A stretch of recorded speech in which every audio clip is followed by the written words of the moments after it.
Sometimes the day just slips away from me, and I'm left wondering where all my time went. It's like I blink, and suddenly it's evening, and all the important stuff is still sitting there untouched. Today, I want to dive into exactly how not to waste time, but not in a way that sounds like a productivity manual or a checklist. Instead, it's just going to be me sharing a few of my own thoughts and some lessons that I've learned along the way. So basically what kind of works for me. So let's get into it. First off, one thing I've learned the hard way is that wasting time isn't always about laziness or distractions. Sometimes it's literally because we don't have clear goals. So there'd be days, and there still are to be honest with you, where I jump from one random thing to another, checking social media, scrolling, opening tabs I don't need. Basically, the fact of feeling busy but not really moving anywhere. And here's kind of what's helped me. So getting crystal clear on what my goals actually are during the day and breaking them down into bite-sized chunks and then scheduling those chunks into my day. So it's not just a vague, I'll do it sometime, but setting firm deadlines and time blocks to work on each piece. What changed with this is that I stopped pretending. I stopped pretending that I had all day and started treating my time like a resource I really valued. Some people also swear by to-do lists. Some say schedules are better. I've found that when you write a to-do list, it does often grow and it's kind of never ending because for me, I'm always adding more. A schedule is more like a promise to yourself saying between 10 and 11 a.m. for example, you're doing this with no distractions. I've definitely switched between both and it kind of depends on the day and how I'm feeling. But I do think I lean more towards schedules as it makes me feel more in control of my time. As I mentioned before, social media and distractions are also so difficult to switch off from. Notifications, the tiny pings and buzzes, are basically the death of focus. I used to think, oh, I'm just going to check this quickly, and 15 minutes later, I'm caught in a spiral of videos and Reddit posts. So this isn't about demonizing downtime or fun. It's actually about timing those escape moments wisely. The most productive people I know either turn off non-essential notifications or they set specific times to check their phones and messages. It's basically about creating boundaries, and this is actually really difficult to do, and I struggle with this quite a lot.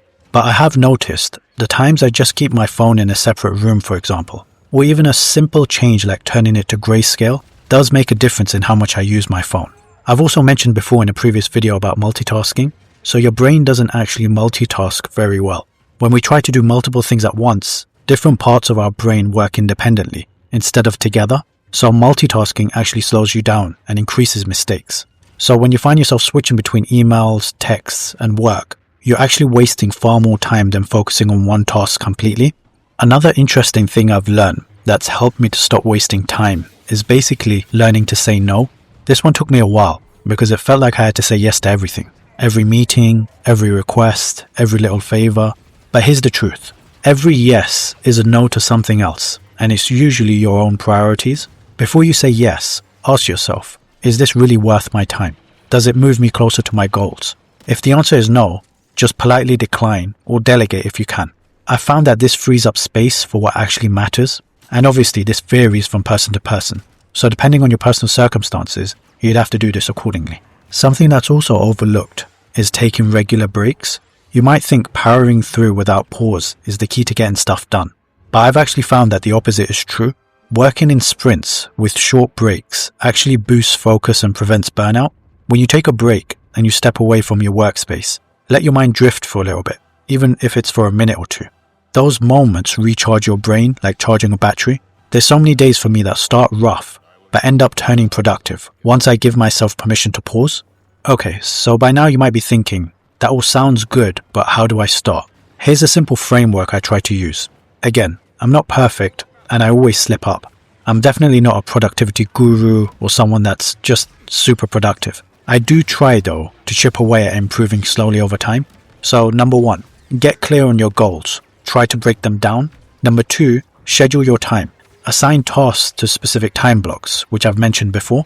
Number 3, turn off notifications. This one's obviously difficult, but you really do have to set boundaries. Notifications on my phone literally destroy my focus. So I've actually turned off the majority of app notifications. Number 4, focus on one task at a time. You can use the Pomodoro technique if you want, which is 25 minutes on, 5 minutes off. Number 5, say no to any low-value distractions. And number 6, make sure to take purposeful breaks. Try working this way for just one day and see how it feels. Let me know in the comments how it goes. Before I end this video, I just want to share one last golden nugget that not many people realize. Your brain actually perceives getting started as the hardest part, but once you begin, your resistance drops dramatically. This is why the 2-minute rule is so powerful. It's basically about starting any task, if it can be done in 2 minutes or less, immediately. And for bigger tasks, start by doing something for just 2 minutes. Maybe it's opening a document or writing a title. Momentum builds from that tiny start, and suddenly you're off and running. If you found this helpful, try sharing it with someone who you think might be wasting more time than they want to. And let me know in the comments, what's your biggest time waster, or your favorite way to reclaim your day? I genuinely do think a lot about the fact that time is that one thing you can't get back. It's our most precious resource. And the key to wasting it isn't about being perfect or rigid. It's actually more about intentionality and just being kind to yourself. Thanks for watching, and I'll see you in the next video.